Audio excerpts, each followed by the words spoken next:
Joseph Vijay எனும் நான்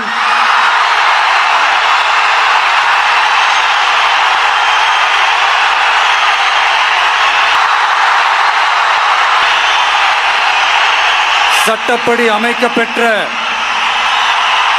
இந்திய அரசியல் அமைப்பின்பால் உண்மையான நம்பிக்கையும் மாறா பற்றும் கொண்டிருப்பேன் என்றும்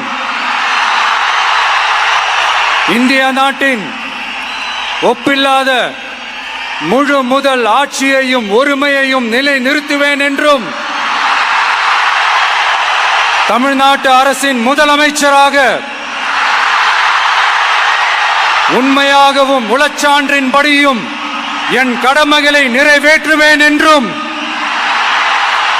அரசியல் அமைப்பிற்கும் சட்டத்திற்கும் இணங்க அச்சமும் ஒருதலை சார்பும் இன்றி விருப்பு வெறுப்பை விலக்கி பலதரப்பட்ட மக்கள் அனைவருக்கும் நேர்மையானதை செய்வேன் என்றும் ஆண்டவன் மீது ஆணையிட்டு உறுதிமொழிகிறேன்.